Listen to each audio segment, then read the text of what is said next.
Kulandirenso ndi ku Streams of Light.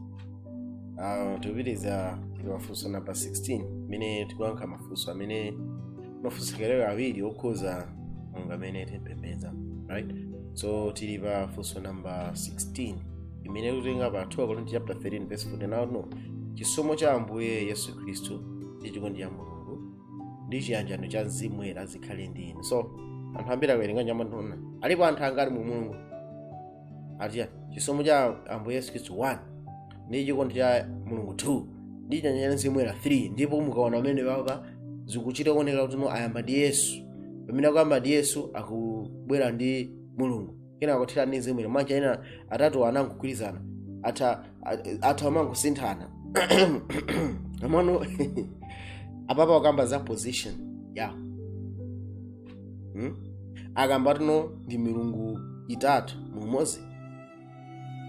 So tikona muna mwino verse imene sikukamba so chimene chochoya apapa akutuza fetu chisomo cha Ambuye athu Yesu Khristu. So chisomo chonse chikubwera kudzera mwa Yesu Khristu.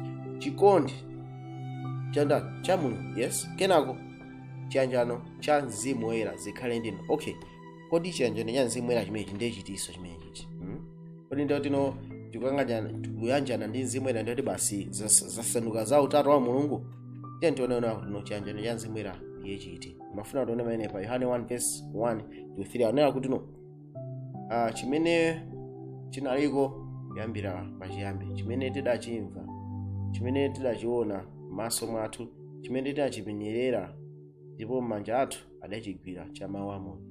Ndipo moyo unaonekera ndipo tidaona ndipo tidachita umboni ndipo tikulankhulirani tikulalikirani moyo osatha umene unali kwa Atate unaonekera kwa ife.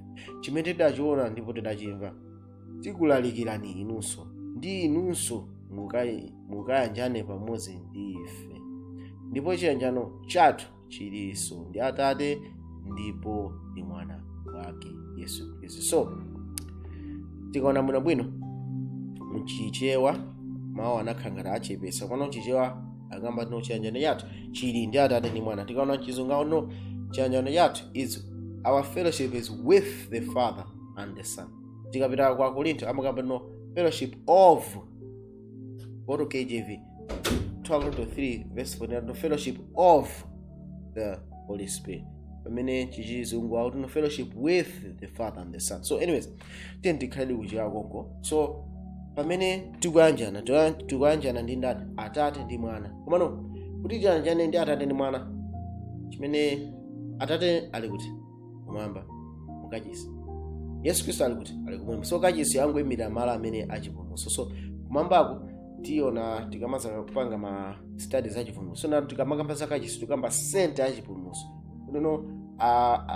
Pakakhazi mzokhuza chipulumutso zonse zimakhala kuti nzochitika kuchokera kachisi. So Atate anakachifumu, Yesu Khristu ali kudzanja lamanja. So Atate ndi Mwana sali ndi ife pano pa physically, komaano ali ndi inu ndi ine kudzera mwa Mzimu Woyera. So ife chiyanjano chathu ndi Atate ndi Mwana, koma zikutheka manji kudzera mwa chiyanjano cha Mzimu Woyera. So ndi Atate ndi Mwana omwewo amene akutipasa chani? Mzimu wawo. Okay, amene akutipasa mzimu wawo ife tikuyanjana nawo. So chiyanjano chathu kudzera mwa Mzimu wake. Tiyeni tione amene pa Yohane 14 verse 23 Yesu anayankha nati kwa iye, ngati wina akonda ine adzasunga mawu anga, ndipo Atate wanga adzamukonda iye, ndipo tidzadza kwa iye ndipo tidzayesa kwa iye kukhalamo. Mwanjerena kodi Atate ndi Mwana adza kudzera mu njira yanji? Kudzera mwa mzimu umene wapasidwa kwa ife. So mzimu ena amene ndofunikira kwambiri fati kudzera mu mzimu umenewo inu ndine tiyanjana ndi ndani? Ndi Mulungu, right? So ndithudi tikuyanjana ndi Atate ndi Mwana kudzera mwa mzimu umenewo. Icho ndiye chiyanjano cha Mzimu Woyera. So kamba zoti no ndi wachitatu nkhani si imeneyi, right? So tikaonadi ndithu kuti Bible is masuloka chinese chimaveka bwino. Tiyeni tionene pa Efeso 2 verse 16 no ndikuyanjanisana onse awiri ndi Mulungu thupi limodzi mwa mtanda umene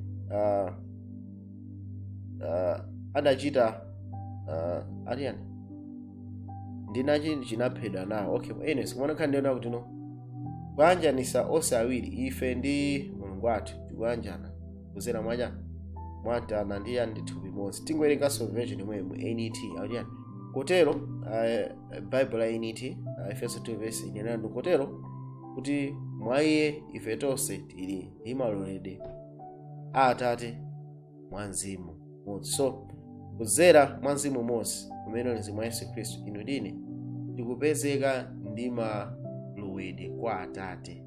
Muna tiwerengenso Bible verse 9 chichwa bwino. Right.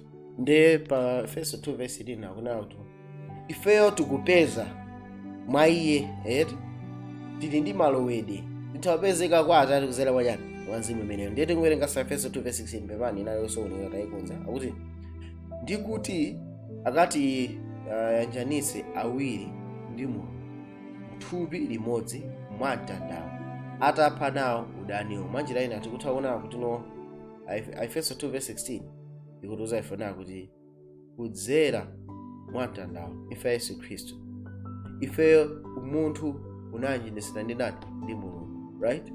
Ndiye kudzera mwa thupi limodzi mwamtanda kudzera mwa Yesu Khristu anapha udaniyo.